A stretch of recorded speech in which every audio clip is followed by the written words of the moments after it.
দেখতে দেখতে আরো একটা বিশ্বকাপ চলে আসছে, আর মাত্র 1.5 বছরের দূরে আছে 2026 বিশ্বকাপ। সে বিষয়টা খেলোয়াড়দের মগজেও অ্যালার্ম বেল বাজানো শুরু করেছে ইতোমধ্যে।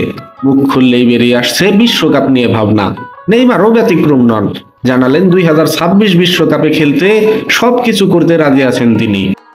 নেইমার ব্রাজিলের হয়ে সবশেষ মাঠে নেমেছেন সেই 2023 সালে। উরুগুয়ের বিপক্ষে ওই ম্যাচে পাওয়া চোটের কারণে মাঠের বাইরে ছিলেন 1 বছর। এরপর আরও এক চোটে এখনো তিনি মাঠের বাইরে। তবে ব্রাজিল কোচ দরিভাল জুনিয়র ইঙ্গিত দিয়েছেন, সবকিছু ঠিক থাকলে নেইমারকে ডাকা হবে আসছে মার্চের উইন্ডোতে।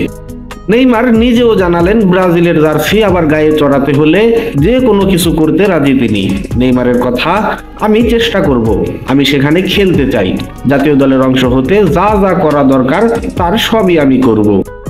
বিশ্বকাপের আর খুব বেশি সময় নেই। আগামী বছরের জুন জুলাই মাসে যুক্তরাষ্ট্র, মেক্সিকো ও কানাডায় বসবে ফুটবলের বিশ্ব আসর।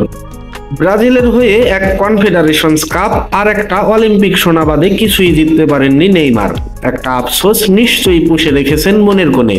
আর বিশ্বকাপ, তা নিয়ে তো আফসোসের শেষই নেই।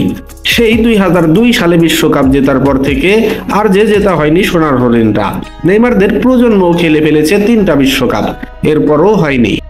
নেইমার 2026 বিশ্বকাপকে নিজের শেষ সুযোগ হিসেবে দেখছেন। তার জন্য সামর্থ্যের শেষ বিন্দু দিয়ে লড়তে চান তিনি। নেইমার বলেন, আমি জানি এটা আমার শেষ বিশ্বকাপ হবে, আমার শেষ সুযোগও। আমি এখানে খেলার জন্য সবকিছু করতে রাজি আছি। নেইমারহীন ব্রাজিল বিশ্বকাপ বাছাই পর্বে ঢুকছে রীতিমতো। আর মাত্র 6 রাউন্ড বাকি আছে। শীর্ষ 6 দল যাবে সরাসরি বিশ্বকাপে। ব্রাজিল এখন দাঁড়িয়ে আছে তালিকার 5ম স্থানে। শেষ দিকে নেইমারকে পেলে নিশ্চয়ই পরিস্থিতিটা আরো সহজ হবে ব্রাজিলের জন্য।